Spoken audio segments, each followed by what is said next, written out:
Assalamualaikum warahmatullahi wabarakatuh. Bismillahirrahmanirrahim.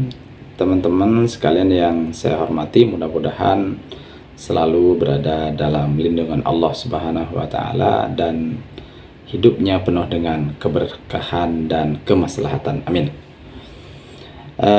Islam itu sumber kitabnya itu adalah Al-Quran dan Al-Hadis.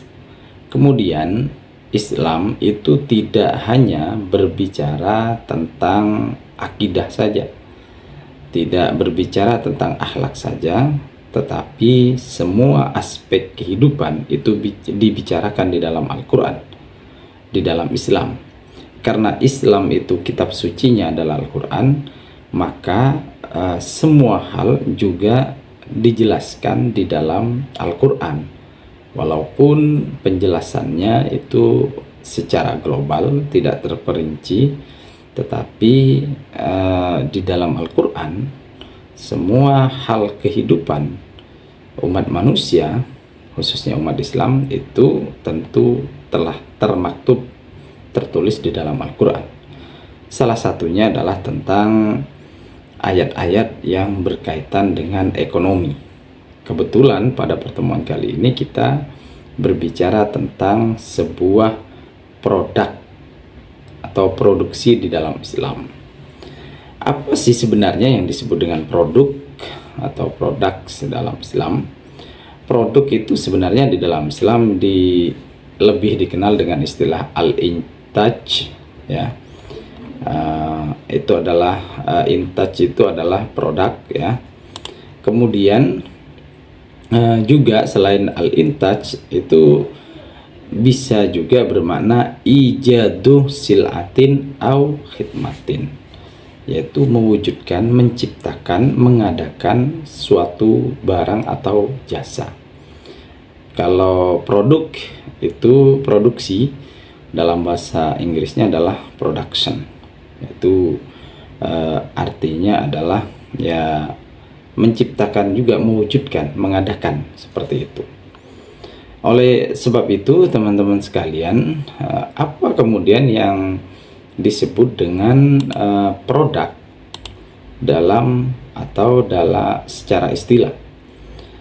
Yang saya pahami adalah ijadu sil'atin au khidmatin muayyanatin bistikhdamin mazijin min anasiril intaj dhamina itar zamanin muhaddadin. Jadi intaj itu adalah mengadakan, menciptakan, mewujudkan barang, pelayanan atau jasa tertentu dengan bantuan penggabungan beberapa unsur produksi, ya, yang terbingkai pada waktu-waktu tertentu.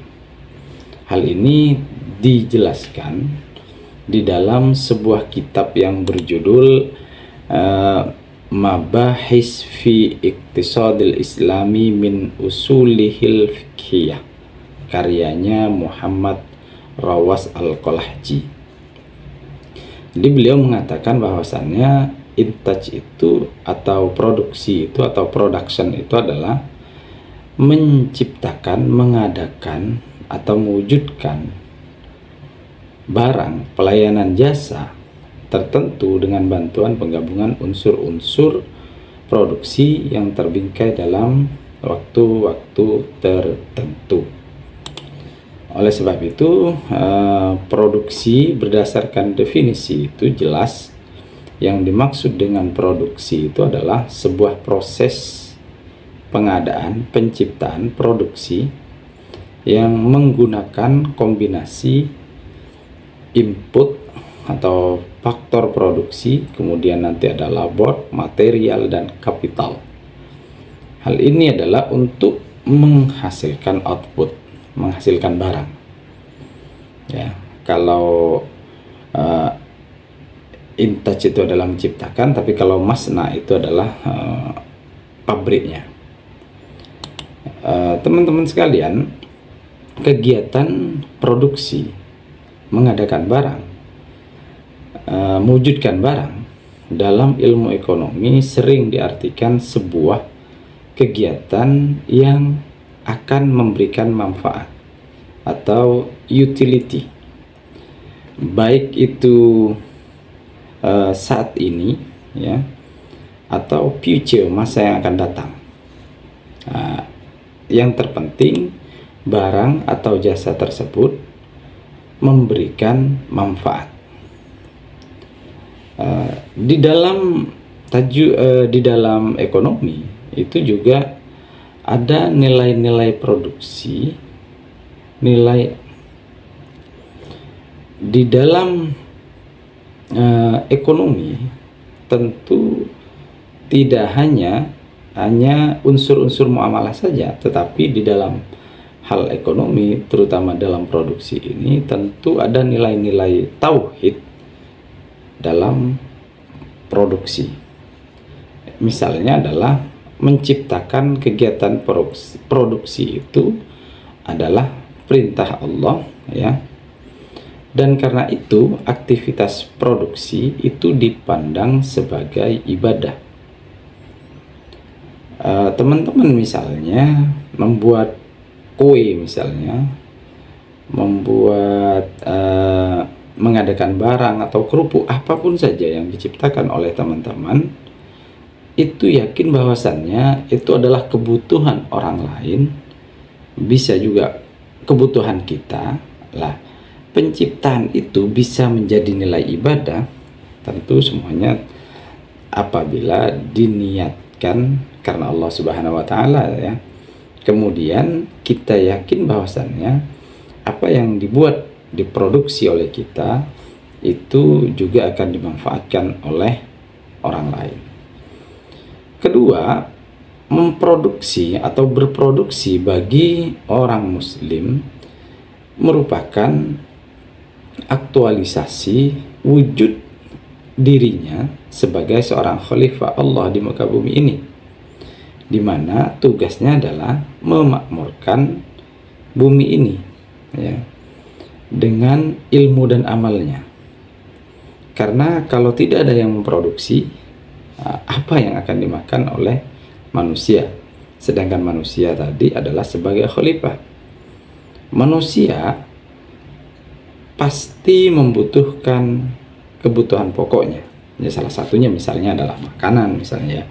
Walaupun produksi itu tidak hanya kepada makanan, tetapi kalau kita membahas kebutuhan pokok dari sandang pangan dan papan itu adalah kebutuhan doruri yang mau tidak mau manusia harus memilikinya. Misalnya makan, misalnya tidak makan ya, nah, maka tentu badannya lemas, lama-kelamaan dia akan mati seperti itu. Oleh sebab itu teman-teman sekalian, Allah Subhanahu wa taala telah berfirman di dalam Al-Qur'an, wabtaghi fi ma ataqallahu ad-daral akhirah wa la tansa nasibaka minad dunya wa ahsin kama ahsanallahu ilaik wa la tabghil fasada fil ard innallaha la yuhibbul mufsidin. Artinya kita diperintahkan, disuruh mencari, carilah apa yang diberikan Allah kepada kalian, kepadamu, untuk kebahagiaan kampung akhiratmu, dan jangan lupa nasibmu di dunia.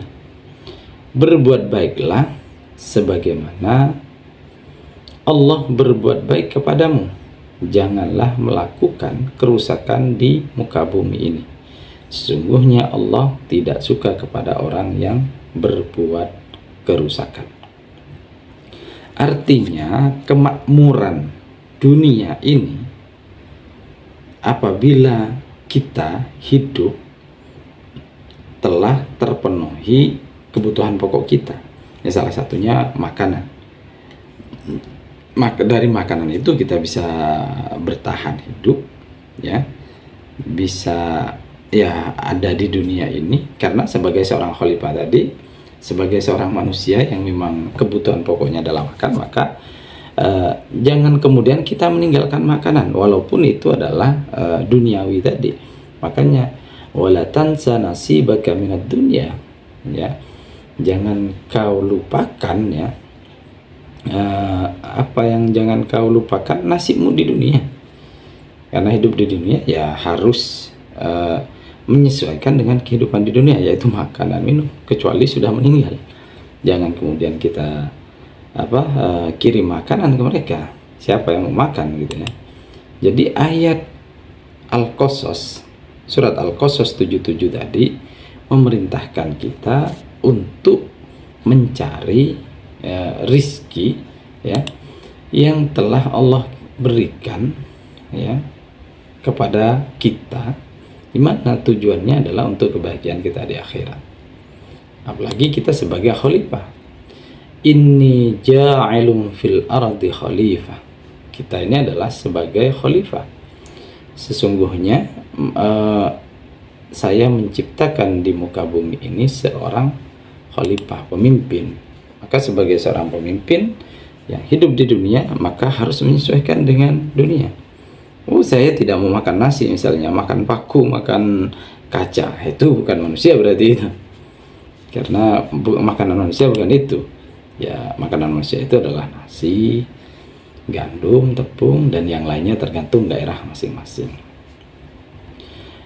Kemudian yang ketiga, nilai-nilai tauhid yang ada pada produksi itu adalah bekerja untuk menghasilkan sesuatu barang, jasa dalam rangka menafkahi keluarga untuk jihad fisabilillah.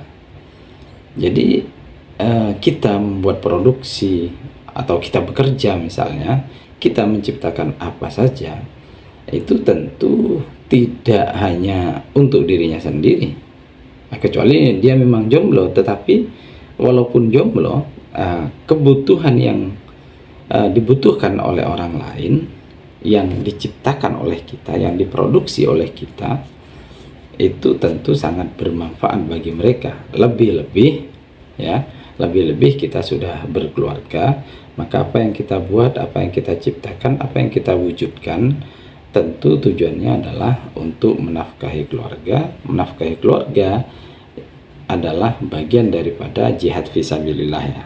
Tapi ini adalah perspektif ya, karena ada orang yang memaknai jihad fisabilillah itu ya orang yang benar-benar berperang dengan orang-orang non muslim yang memang benar-benar memusuhi non muslim itu. Jangan kemudian sabilillah berperang dengan orang kafir, kemudian setiap ada orang kafir mau dibunuh, mau dibasmi ya, itu tidak boleh. Lebih-lebih kita hidup di Indonesia, no, itu tidak boleh. Kita hidup beragam, beragam budaya, adat istiadat, dan juga kita hidup dengan berbagai agama dan keyakinan, maka tentu kita harus menghormati itu. Kemudian yang keempat, nilai-nilai tauhid dalam produksi itu adalah kemampuan manusia untuk mewujudkan, menciptakan, memproduksi sehingga mampu menikmati hasil produksi tersebut dan mendapatkan harta karena berproduksi. Hal tersebut adalah merupakan nikmat yang harus disyukuri kepada Allah. Oleh sebab itu, Allah Subhanahu wa Ta'ala mengutus keras orang-orang yang tidak bersyukur kepadanya. La in syakartum la azidannakum. La in syakartum, jika kalian bersyukur, la azidannakum, maka saya pasti akan tambahkan nikmat kalian. Wala in kafartum, tetapi kalian jika kufur, tidak bersyukur, inna azabi lasyadid, sungguh adabku sangat pedih, kata Allah Subhanahu wa Ta'ala. Bahkan dalam hadis dikatakan, man lam yashkurillah man lam yashkurin nas lam yashkurillah. Barang siapa yang tidak tahu berterima kasih kepada manusia, maka dia tidak tahu cara berterima kasih kepada Allah Subhanahu wa Ta'ala.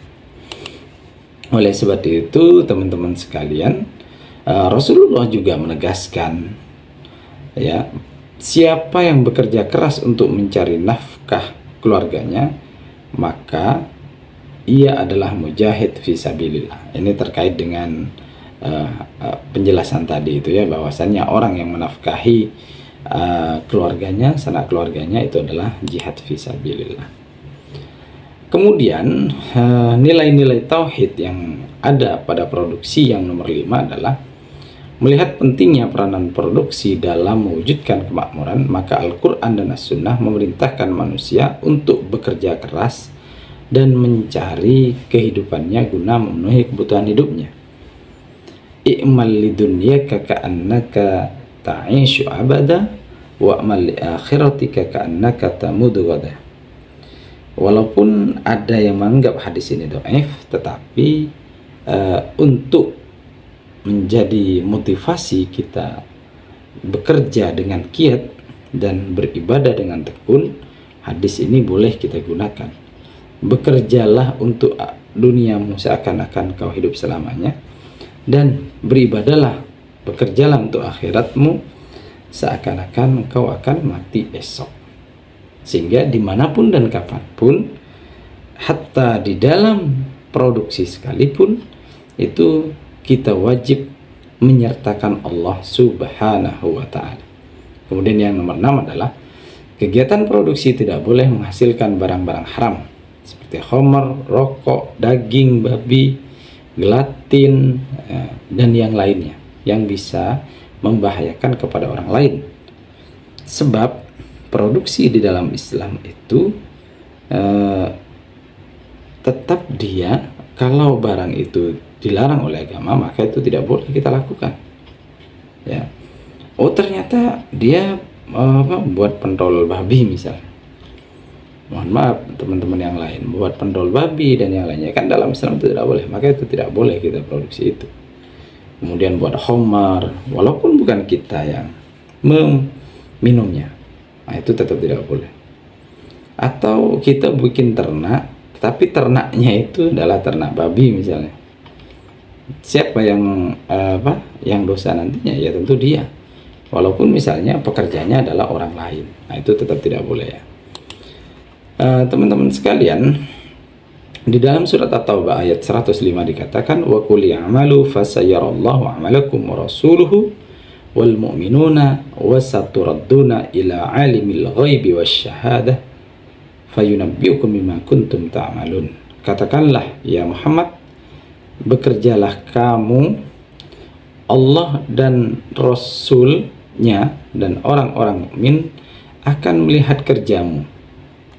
Jadi pekerjaan kita, amal kita, seberapapun itu, maka tetap akan terpantau oleh Allah Subhanahu wa Ta'ala. Pekerjaan baik, pekerjaan bagus, amal soleh, amal jelek, itu semuanya terpantau di CCTV Allah Subhanahu wa Ta'ala. Karena Allah itu maha mendengar, maha melihat ya maha segalanya. Teman-teman sekalian, lalu bagaimana produksi menurut syariat Islam? Ya, Islam selalu mendorong kemajuan di dalam bidang produksi, bidang ekonomi.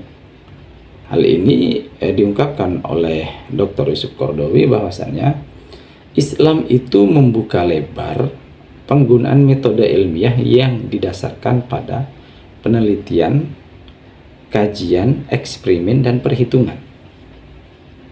Jadi tidak kemudian Islam itu jumud, tidak berkembang pemikirannya.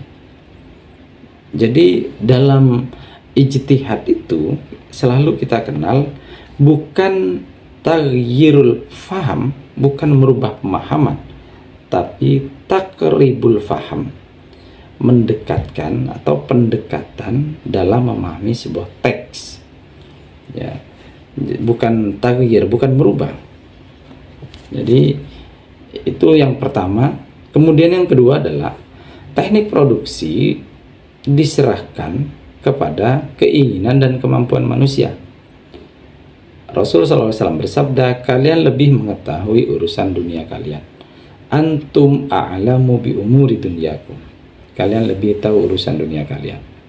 Ini produksi dalam pandangan syariat Islam. Kemudian selanjutnya adalah dalam berinovasi, bereksperimen, pada prinsipnya Islam menyukai kemudahan, menghilangkan kemudaratan, dan memaksimalkan kemanfaatan. Ini yang seharusnya menjadi dasar kita dalam memproduksi barang, jasa, atau mewujudkan barang dan jasa. Kemudian selanjutnya, kegiatan produksi dalam rangka mewujudkan maslahah, ya, maqasid syariah. Maslahah itu adalah mewujudkan kemaslahatan, kebaikan, dan menolak kerusakan. Mewujudkan harta sebagai qiyam, sebagai pilar kehidupan, ya. Sehingga kegiatan produksi dalam rangka mewujudkan kemaslahatan itu nanti akan tercipta dengan baik, dengan benar. Kenapa? Ya karena dasarnya itu adalah ajaran Islam. Kemudian yang selanjutnya adalah berproduksi bukan semata-mata mencari laba, ya, bukan keuntungan sebesar-besar yang dicari. Ya, bukan kemudian kita untung tapi orang lain buntung, artinya rugi. Itu tidak boleh dalam Islam. Kecuali dalam konvensional, dia mencari keuntungan sebesar-besarnya tanpa memperhatikan orang lain. Berproduksi bukan semata-mata mencari laba, tetapi juga mewujudkan manfaat bagi kemaslahatan umat secara umum. Jadi kemaslahatan ini yang paling penting, ya. Orang yang bekerja secara manual sangat dipuji dan dihargai oleh Nabi Muhammad SAW.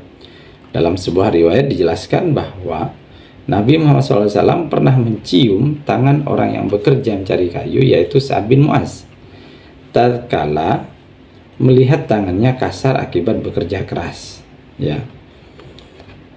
Jadi kafani yuhibbuhum Allah, dua telapak tangan yang dicintai oleh Allah Subhanahu wa Ta'ala. Apa itu? Yaitu tangan yang selalu bekerja, mewujudkan sesuatu, menciptakan sesuatu, memproduksi sesuatu, barang dan jasa, itu sangat dicintai oleh Allah Subhanahu wa Ta'ala. Teman-teman sekalian, ini menjadi dasar bagi kita bahwasannya kita sebagai umat Islam harus selalu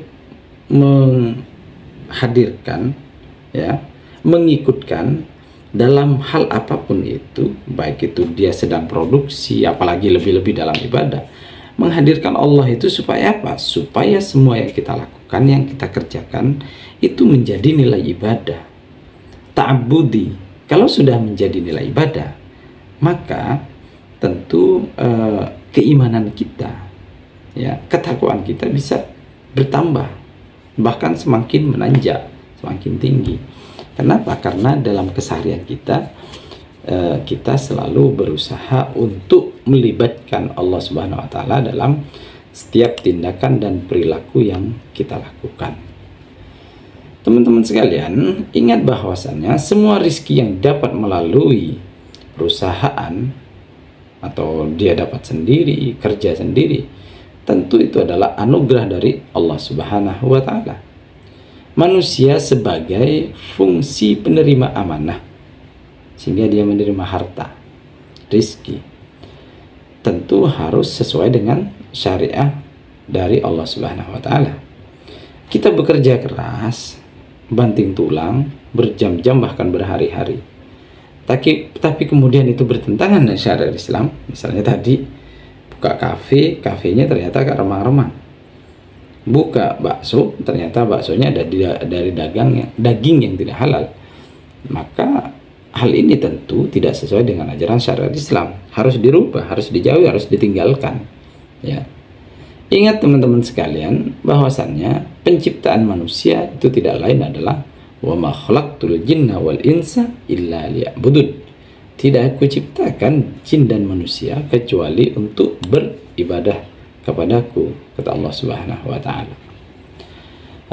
Oleh sebab itu, teman-teman sekalian, produksi di dalam Islam itu sangat penting dan sangat diperlukan, bahkan wajib untuk mewujudkan suatu barang dan jasa.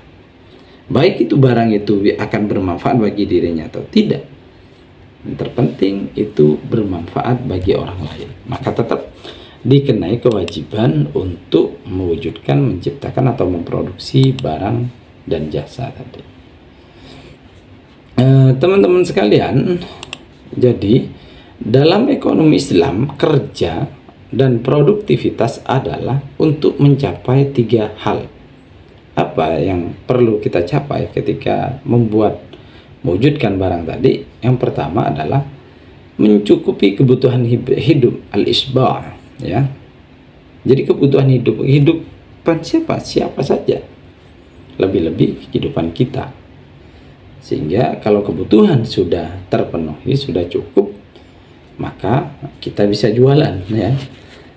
Bisa jualan, bisa memberikan kepada orang lain, mensedekahkan kepada orang lain juga boleh. Kemudian selain tadi itu untuk kebutuhan hidup, juga adalah untuk meraih laba, keuntungan. Itu yang terpenting. Jadi ekonomi umat, ekonomi Islam itu akan kuat apabila perilaku ekonomi dari kalangan muslim itu semakin banyak dan semakin menjamur, ya. Tetapi tentu usaha yang dilakukan itu tidak boleh bertentangan dengan norma-norma agama dan aturan atau syariat Islam tadi. Kemudian yang keempat adalah menciptakan kemakmuran lingkungan sosial maupun individual. Ya, lingkungan sosial tentu tidak bisa lepas kita sebagai manusia, itu ketergantungannya dengan orang lain, ya. Sehingga karena kita butuh dengan orang lain, maka tentu orang lain pun butuh kepada kita. Jadi take and give, satu sama lain saling membutuhkan, sehingga kemakmuran lingkungan sosial, nah, itu tentu harus kita jaga dan rawat bersama. Kemudian teman-teman sekalian, prinsip-prinsip produksi dalam Islam itu ada beberapa macam. Satu adalah kegiatan produksi harus berdasarkan pada nilai syariah. Tidak boleh memproduksi barang yang bertentangan dengan syariat Islam atau maksud syariah. Mana maksud syariah itu adalah menjaga agama, menjaga jiwa, menjaga akal, menjaga harta, dan menjaga keturunan. Jadi itu yang pertama tadi adalah prinsip yang pertama produksi dalam Islam itu adalah kegiatan produksi harus dilandasi dengan nilai-nilai Islami. Kemudian yang kedua adalah prioritas produksi harus sesuai dengan prioritas kebutuhan, yaitu daruriyah, hajah, dan tahsiniyah. Nah, ini jangan sampai kebutuhan tahsiniyah kita dahulukan padahal kita masih sangat membutuhkan kebutuhan daruri. Bahasa lain daruri, tahsini, dan hajah itu adalah daruri itu adalah kebutuhan primer, haji itu adalah sekunder, dan tahsini itu adalah tersier. Jadi kebutuhannya tergantung tingkatannya. Kemudian yang selanjutnya adalah kegiatan produksi harus memperhatikan keadilan, aspek sosial kemasyarakatan, memenuhi kewajiban zakat, sedekah, infak, dan wakaf. Jadi keadilan itu menjadi sumber utama untuk mewujudkan atau menciptakan, melaksanakan prinsip-prinsip produksi dalam Islam. Kaidah-kaidah produksi di dalam produksi Islam itu tentu harus sesuai dengan ajaran dan syariat Islam, sehingga perlu diperhatikan kaidah-kaidah yang memang sudah berlaku dan tidak boleh keluar dari aturan-aturan syariat Islam itu sendiri. Sehingga yang pertama adalah harus memproduksi barang dan jasa yang halal pada setiap tahapan produksinya. Barangnya dari mana, asalnya dari mana, ambilnya dari mana, proses produksinya, pembuatannya itu seperti apa, itu semuanya harus halal. Kemudian yang kedua adalah mencegah kerusakan di muka bumi, termasuk membatasi polusi memelihara keserasian dan ketersediaan sumber daya alam. Artinya ketika kita mau memproduksi, maka jangan sampai justru menimbulkan pencemaran udara, lingkungan menjadi rusak. Itu harus diperhatikan. Sehingga kalau di negara kita itu ada istilahnya AMDAL, analisis dampak lingkungan terhadap produksi atau pabrik-pabrik yang akan membuat atau menciptakan barang ataupun jasa. Kemudian yang ketiga adalah produksi dimaksudkan untuk memenuhi kebutuhan individu masyarakat serta mencapai kemakmurannya. Artinya kebutuhan masyarakat itu harus terpenuhi. Jangan sampai produksi yang dilakukan itu hanya sia-sia saja, tidak ada manfaatnya, tidak dibutuhkan misalnya oleh masyarakat. Memang tidak ada orang yang membutuhkan, itu tidak boleh, itu namanya sia-sia produksinya. Sehingga memang harus ada konsumennya. Kemudian yang keempat adalah produksi dalam Islam tidak dapat dipisahkan dari tujuan kemandirian umat. Sehingga satu sama lain antara produksi dan Islam itu ya memang harus sejalan, seiring, ya, beriringan seperti itu, tidak bisa dipisahkan. Kemudian yang kelima, kaidah yang kelima dalam produksi ini adalah meningkatkan kualitas sumber daya manusia, baik kualitas spiritual maupun mental serta fisik. Sehingga ketika orang sudah mengkonsumsi hasil produksi tersebut, menggunakannya, itu tambah stamina atau kualitas manusia tersebut bertambah kuat, spiritualnya juga tambah kuat seperti itu. Sehingga ini menjadi kaidah-kaidah yang perlu diperhatikan dalam produksi dalam syariat Islam. Kemudian faktor-faktor produksi itu apa saja? Para ekonom Islam itu berbeda pendapat tentang faktor-faktor produksi. Misalnya menurut Fahrul Rahman ada 4 setidaknya yang menjadi faktor untuk produksi. Yang pertama itu adalah tanah, ya, sebagai tempat atau lahan. Kemudian tenaga kerja, yang ketiga adalah modal, dan yang keempat adalah organisasi. Menurut Muhammad Rawas Al-Qolhaji dan Muhammad Abdul Manan menyebutkan 4 faktor produksi sama, ya, yang yaitu tobi'ah, al-ard, yaitu tanah, bumi, kemudian al-emal, para pekerja, kemudian Rasul Mal itu adalah modalnya, dan yang keempat adalah at-tanzim. Nah, ini lagi-lagi saya tegaskan bahwasannya ulama satu dengan ulama lainnya tidak sama menjelaskan faktor-faktor ini. Oleh sebab itu, jadi perbedaan itu jangan kemudian menjadi alasan untuk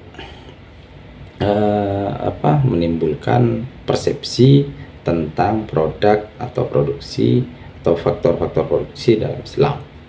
Ada juga yang menyebutkan bahwasannya faktor produksi itu ada 3, cuman modal, kemudian tenaga kerja, dan tanah. Jadi ini juga organisasi itu masuk kepada tenaga kerja. Jadi kalau tadi itu ada modal, tenaga kerja, tanah, kemudian organisasi, tetapi ini dikerucutkan lagi menjadi 3, yaitu faktor-faktornya adalah modal, kemudian tenaga kerja, organisasi masuk ke tenaga kerja, kemudian tanah. Teman-teman sekalian, bahkan ada menurut Dr. Al-Arabi misalnya mengatakan hanya 2 saja faktor produksi itu, yaitu modal dan tenaga kerja. Nah, itu lagi-lagi itu tidak salah, ya. Jadi tergantung pendapat mana yang akan kita gunakan atau kita ambil. Dalam buku fikih ekonomi yang dikarang Umar misalnya, faktor-faktor produksi itu ada 4, yaitu alam, kemudian tenaga kerja, keahlian, dan modal. Produksi yang baik dan berhasil adalah produksi yang dengan menggunakan faktor-faktor tersebut bisa menghasilkan barang sebanyak-banyaknya dengan kualitas semanfaat mungkin. Artinya barang yang dibuat, jasa yang dibuat itu memberi manfaat. Pertama, faktor alam. Faktor alam itu sebagai salah satu faktor produksi adalah dianggap sebagai suatu faktor produksi penting, mencakup semua sumber daya alam yang digunakan dalam proses produksi.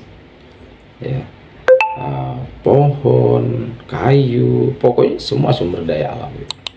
Kemudian tenaga kerja menjadi faktor yang kedua adalah karena merupakan faktor utama produksi.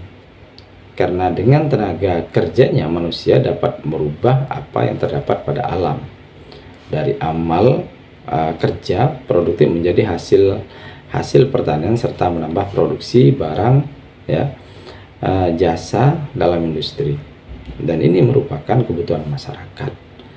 Artinya walaupun saat ini era ini, zaman ini orang banyak menggunakan mesin, tetapi otaknya, ya, yang mengatur itu adalah manusia, sehingga tetap menjadi faktor produksi, yaitu para tenaga kerja itu tetap menjadi salah satu faktor produksi. Kemudian keahlian, misalnya skill, itu adalah merupakan faktor produksi terpenting. Yang ketiga, ya, dalam pandangan Islam, teknik produksi mesin serta sistem manajemen merupakan buah dari ilmu dan kerja. Modal adalah hasil kerja yang disimpan, sehingga keahlian itu menjadi penting untuk menghasilkan sebuah produk. Kemudian faktor modal atau faktor yang keempat adalah amanah dari Allah yang wajib dikelola secara baik.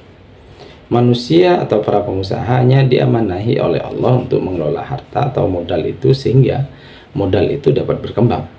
Artinya uang saja kalau hanya disimpan tanpa digunakan saja itu juga tidak boleh. Dia harus selalu kailayakuna dulatan bainal agniya. Kalau ayat ini ya supaya tidak hanya berputar, dia berputar tapi hanya di masyarakat saja. Tapi kalau misalnya hanya disimpan saja itu juga tidak boleh, dia tetap harus berkembang seperti itu. Oleh sebab itu teman-teman sekalian, dimanapun Anda berada, ini menjadi penting dari 4 faktor produksi tadi. Itu modal adalah faktor yang penting yang memiliki perbedaan besar dalam perspektif hukum Islam. Ini karena adanya unsur interest atau riba dalam modal ekonomi konvensional. Sedang dalam ekonomi Islam, riba sangat dilarang. Dalam ekonomi Islam dikenal sistem pembiayaan berdasarkan profit sharing ataupun revenue sharing. Jadi teman-teman sekalian, itu yang perlu diperhatikan oleh teman-teman ketika berbicara faktor-faktor produksi. Selanjutnya teman-teman sekalian, bahwasannya kita sebagai ya orang Islam tentunya, maka perlu memperhatikan beberapa hal perbedaan, terutama terkait tujuan produksi. Tujuannya itu untuk apa? Tujuan umum produksi itu tentu adalah, jadi tujuannya itu ada 2, tujuan umum, tujuan khusus. Tujuan umum produksi adalah untuk mencapai kebahagiaan dunia akhirat, sehingga menurut terminologi usul fikih adalah tidak lain adalah untuk mewujudkan kemaslahatan umat manusia baik itu di dunia maupun di akhirat. Itu adalah tujuan utama produksi secara umum. Kemudian tujuan produksi secara spesifik adalah berproduksi bukan semata-mata mencari laba, keuntungan, tetapi juga mewujudkan manfaat bagi kemaslahatan umat secara umum. Itu yang pertama. Kemudian yang kedua adalah mewujudkan kemandirian umat dalam bidang ekonomi. Jadi kalau umat Islam itu kuat, maka tentu harus didukung dengan ekonomi yang kuat. Artinya ekonomi yang kuat akan menjadikan umat itu kuat, seperti itu. Kemudian yang ketiga adalah memenuhi kewajiban sebagai seorang khalifah di bumi, beribadah kepada Allah dan untuk menjalankan fungsinya sebagai makhluk sosial. Kemudian yang keempat adalah untuk memenuhi kebutuhan hidup pribadi dan keluarga serta sosial. Kemudian yang kelima adalah untuk menjadi sarana memenuhi kebutuhan masyarakat akan barang dan jasa secara umum. Kemudian yang keenam adalah sebagai persediaan untuk generasi di masa yang akan datang. Nah, ini adalah bagian tujuan produksi secara khusus dan secara umum, atau secara global dan secara spesifik. Sehingga teman-teman sekalian dimanapun Anda berada, kita harus pahami bahwasannya manusia, selagi dia manusia, maka dia butuh makan, butuh minum, butuh tempat, dan butuh pakaian.